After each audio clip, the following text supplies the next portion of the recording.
কোণ বা অ্যাঙ্গেল। কোণ কাকে বলে? আমরা নিশ্চয় জানি দুইটি রশ্মির প্রান্তবিন্দু একটি বিন্দুতে মিলিত হলে মিলিত স্থানকে কোণ বা অ্যাঙ্গেল বলে।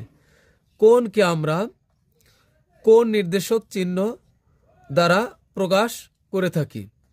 মানে আমরা কোণ হলে কোণকে বোঝানোর জন্য আমরা এই চিহ্ন ব্যবহার করি। চিত্রে দেখেন এ একটি রশ্মি এবং সি একটি রশ্মির প্রান্ত বিন্দু বা শেষ বিন্দু একই জায়গাতে গিয়ে মিলিত হয়েছে। তাই এখানে যে কোণটা উৎপন্ন হয়েছে তাকে আমরা বলতে পারি বিকোণ। তো আমরা জানি রশ্মি হলো যার একটি মাত্র প্রান্ত বিন্দু আছে কিন্তু অপর দিক চলমান অবস্থায় থাকে। চিত্রে দেখেন এ দিকটা চলমান অবস্থায় আছে কিন্তু এখানে একটা প্রান্ত বিন্দু। আবার সি এর এ দিকটা চলমান অবস্থায় আছে কিন্তু এই দিকটা তার প্রান্ত বিন্দু বা শেষ বিন্দু যা বি বিন্দুতে মিলিত হয়েছে। তবে আমাদের মনে রাখতে হবে যে বিন্দুতে কোণ উৎপন্ন হবে সে বিন্দুর নির্দেশক বর্ণ মাঝখানে রাখতে হবে।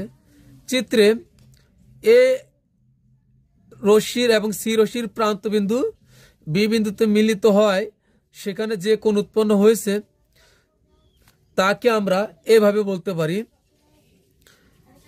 কোণ এ বি সি বলা হয়। কিন্তু এ বি সি এর বদলে একে বি এ সি কখনোই বলা যাবে না, কারণ এক্ষেত্রে বি বর্ণটা মাঝখানে থাকে না। কিন্তু একে এ বি সি কোণ বলা যেমন সঠিক হবে, অনুরূপভাবে একে যদি আমরা কোণ সি বি এ বলি তবু ঠিক হবে। তো আশা করি কোণ কাকে বলে এবং এর উৎপত্তি কিভাবে হয় বুঝতে পেরেছো।